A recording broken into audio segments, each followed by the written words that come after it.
Alright, what's going on, viewers? Your boy, Alyx, man, coming up here to talk about Raw 20th Anniversary, the show that I went to that was in my hometown, that I went there live. I don't have my tickets with me, otherwise I'd show it to you. But yes, I was there live, guys. I'm going to come up here and talk about the live experience and actually talk about what happened on Raw, because I did come home.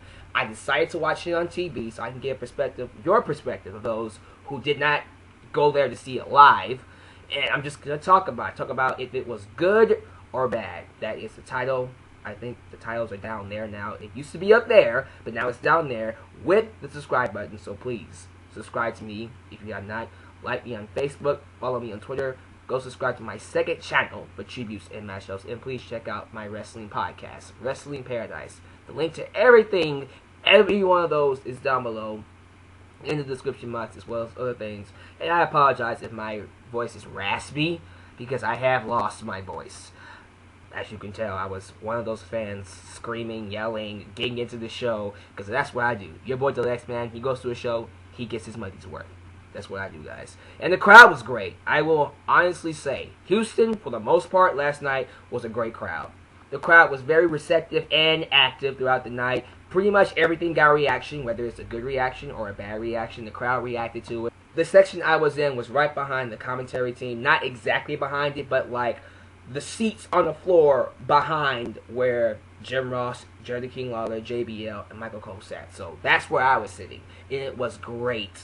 Great seats. I saw everything. I saw the ring, saw the stage, and I also got a chance to see how the crowd reacted to some of these wrestlers firsthand, and not just from the TV set. So I will talk about all of that in this video, but first I want to address one big complaint that a lot of people are having about this show. And the one complaint that I think a lot of fans have with the show is that it was a regular show that was advertised to be this grand celebration for the 20 years of Raw that we've experienced throughout our life. You know, it was Raw 20th Anniversary, celebrating Raw for the last 20 years, and I think that was a mistake. First off, 20 years of Raw, you cannot, I don't care if you had Austin, Taker, HBK, Road Dogg, Jesse James, Billy Gunn, DX, The Godfather, Val Venus, Kurt Angle, Maria, all the divas that existed ever, all on this one show. You wouldn't be able to deliver. And based off of the legends that were supposed to be here, I mean, Bret Hart, Edge, Batista, and others that had to bail and couldn't make it. Edge had a funeral he had to be at. Bret Hart pretty much said, if you're not going to put me on anything important, don't put me on the show. Batista had obligations. I'll talk about Austin and HBK in a second, but even if they was here on the show, it would not have been able to meet expectations. Why? Because it is impossible. It is impossible to celebrate 20 years of Raw in one show. I thought that was stupid on WWE's part. They shouldn't have advertised it in this newspaper, by the way. Here. It was advertised in the newspaper, folks, as, and I'll read it to you. It actually says it like this. Raw's going to celebrate a night of 20 years with surprises and legends with a spectacular 3-hour live telecast from Toyota Center. John Cena, The Rock, CM Punk, blah, blah, blah, yada, yada, yada, stuff like that. So with an advertisement like that, of course fans are going to assume, oh my god, I'm going to see Taker, I'm going to see Austin, I'm going to see HBK, I'm going to see Triple H. They can't not have a 20-year anniversary without those guys, and when they don't get them, they're disappointed. And I'm sorry, but after advertising it like that, and some of y'all may say, well, they had to advertise it like that to buy tickets. Well, guess what? They bought their tickets, so they have a right to bitch or complain about something they spent their hard-earned money on. And if they want to bitch about an advertisement that obviously made it seem like a lot of people were going to be here, legends, yes, we got legends. We had Ric Flair, we got Mick Foley, but 20 years and we got 2 legends? Come on. Come on. So after all this advertisement and we only get what we got, I think fans have a right to complain if they felt like they didn't get their money's worth. They have a right to feel that way. And that's why I'm not bitching at any one of you who feel like, you know what, I paid my hard-earned money to watch this show. They told me there was going to be surprises and legends, and they didn't give me anything but a regular show. I'm pissed off. That's not right. I paid you guys a full-course meal, and you just gave me breadcrumbs in return. And if you feel that way, I completely understand. Do I feel that way? Somewhat. I am kind of disappointed I didn't get to see HBK. Of course I am. That's my favorite wrestler of all time. And Austin and Taker, too. because we're in their backyard. Taker lives here in Houston. Austin lives in Victoria, Texas, which is just next door. And San Antonio, across the corner, is HBK's town, just next door on the other side. So they could have showed up if they wanted to. However, they didn't. Both Stone Cold Steve Austin and HBK are in Las Vegas, shooting for HBK's hunting show. I believe it was the SHOT Show, something like that. And they made the obligations way before the Raw 20th anniversary was announced. So they couldn't have made it even if they wanted to, because they had to shoot a show. HBK has other obligations outside WWE, guys. So yeah, it sucks that he couldn't have made it, but quite frankly, am I that upset that he didn't show up? No, because I see it like this. Both Stone Cold Steve Austin and Shawn Michaels have done way too much for WWE, and I think they have the right, them being legends, them being Hall of Famers, to decide, look, we have other priorities besides the wrestling business to take care of. So guess what? We're not going to show up tonight. Too bad.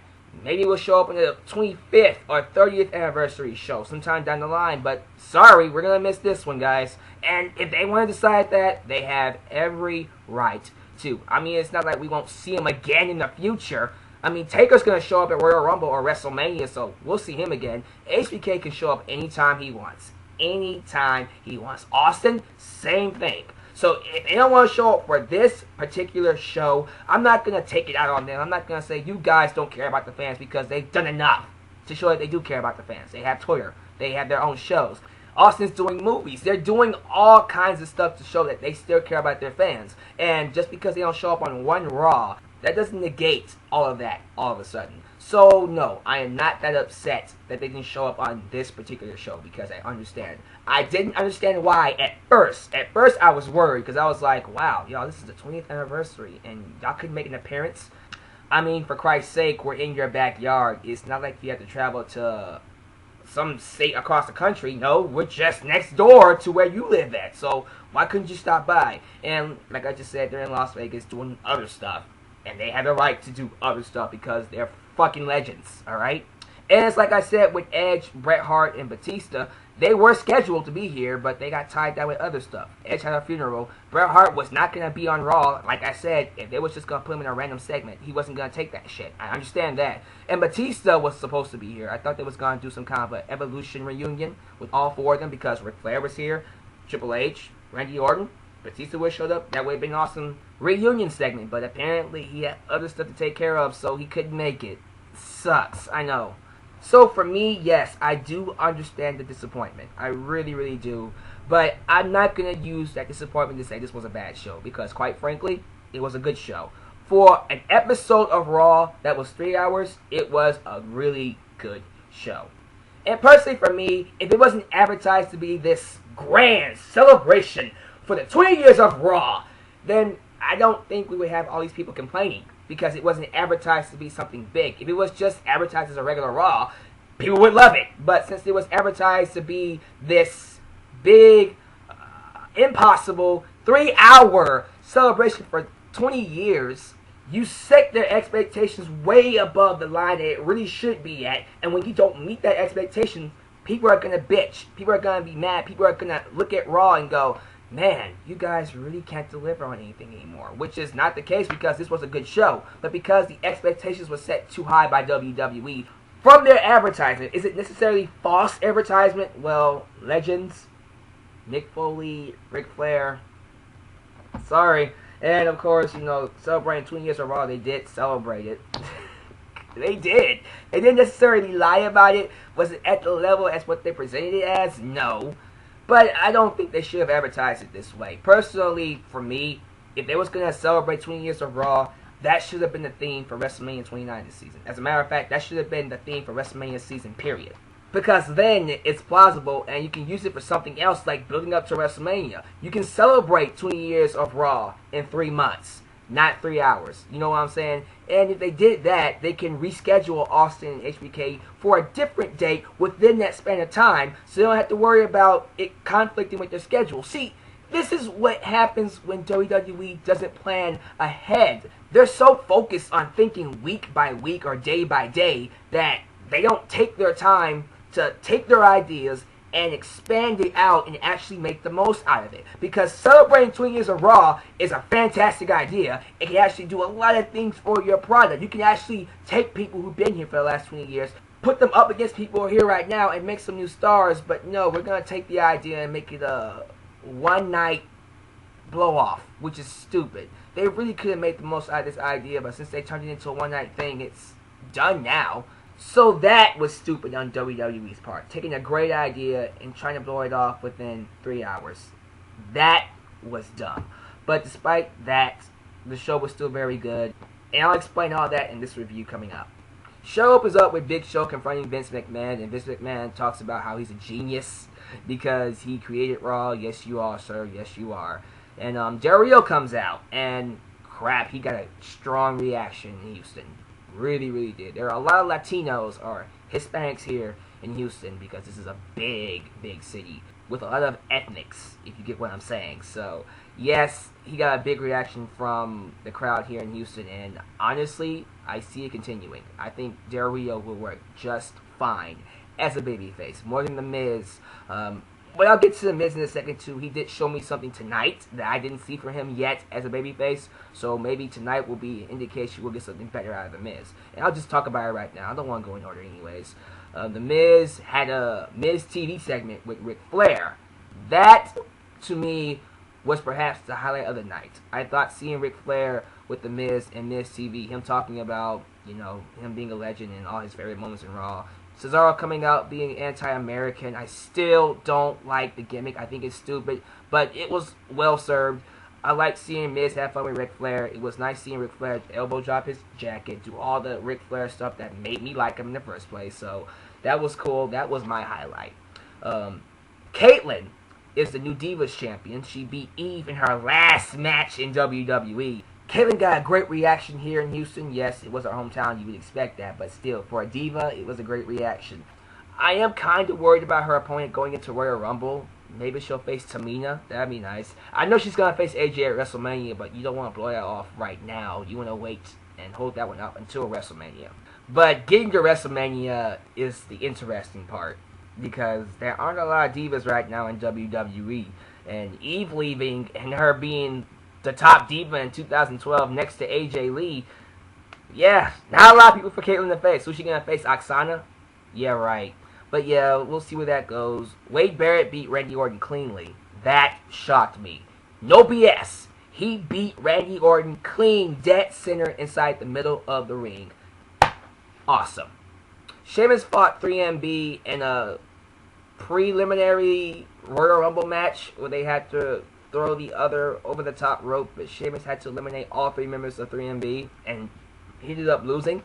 Cool. Thank you for not booking Sheamus like Superman for once, and actually have him fall against the odds for once. That's nice to see. He did get his whole bro kick at the end, but he still lost the match. 3MB got one over Sheamus. Cool, I like that. It was announced that Mick Foley is the first inductee into the Hall of Fame.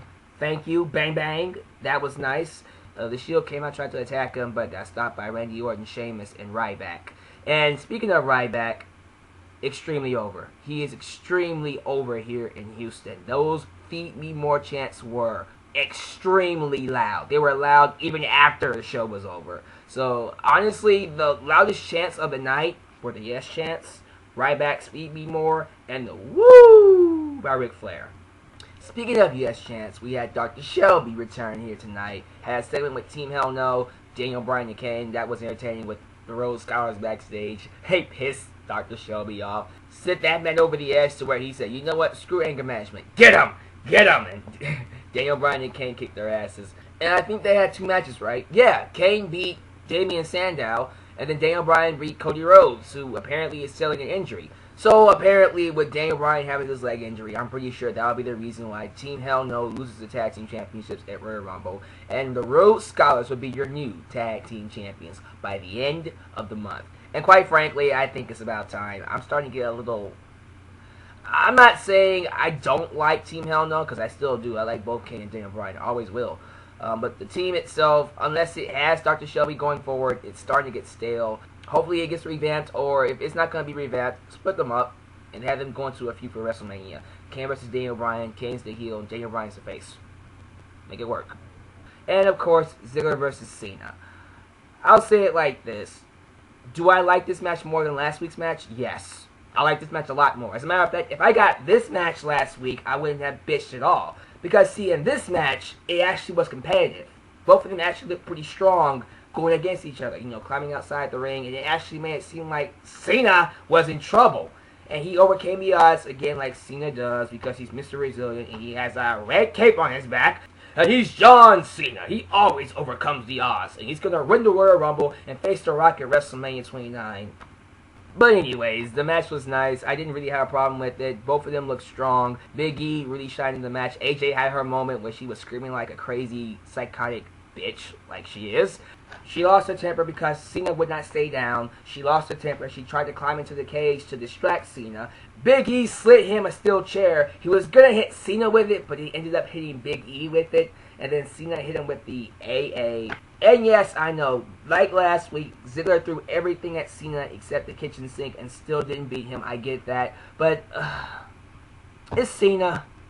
His resilience is unparalleled. He's Superman. Unless you have kryptonite, you can't beat him. And they're trying to build up the storyline that Ziggler can't really beat Cena at all, apparently. Which just sucks because it's like, come on. This is your future world champion and he can't beat Cena. Even with the help of Big E and AJ, that doesn't make him look very good. Because if Ziggler can't beat John Cena, what does that say? He's just like everybody else. And that's not what Ziggler needs to be. I think I skipped Brodus Clay and CM Punk, did I? Well, that was a decent match, at least. CM Punk got a big pop in Houston. I mean, it just goes to show me something, and I've said this before. CM Punk is the only wrestler that I know that can insult the fans and still get cheered. Still get pops when he comes out, still gets respect from the audience, and he's kind of the opposite of John Cena. John Cena may have the respect of the peers in the locker room, but not from the fans, while CM Punk has the respect of the fans, but not necessarily the peers in the locker room, storyline-wise. And then finally, The Rock's concert at the end of the show. And I thought that was hilarious. I thought The Rock ripping on Vicky Guerrero, being a bitch, you look horrible tonight. That song was nice. I thought that was actually pretty funny. The entire crowd was singing with them, and I love when The Rock does that. I like when The Rock can engage the crowd into singing or getting involved in the segment somehow. I mean, the crowd was able to pick up the tune really quickly and sing with The Rock. That was awesome, and his lines against Vicky Guerrero were sweet. And then, of course, the brawl at the end with CM Punk and The Rock. That was a nice little touch to end the show. I thought that was a good way to cap it off, actually. It's a nice little build to Royal Rumble to let people know, hey, this is the match you're going to see at the pay-per-view. So, get ready to order it. And that was the show. For me, unless I missed something. Did I miss anything else? Let me know down below. I think I touched on the important stuff. But I do want to get your comments on it. Please share me your thoughts down below in the comment section. I'll make a video response to what you do. How did you feel about Raw? Did you think it was good, or did you feel like it was, like I just said before, you paid a 4-course meal and you only got breadcrumbs? So, thank you for watching, guys. I apologize again that my voice is very raspy. I lost my voice. I've been like this all day. But because I care about you guys so much, I decided to do a video anyways. I just hope it came out good. So, you guys tell me down below. It's your boy, the Alyx signing off. Please subscribe if you have not, and like everything else down below in the description box. You guys take care. Peace.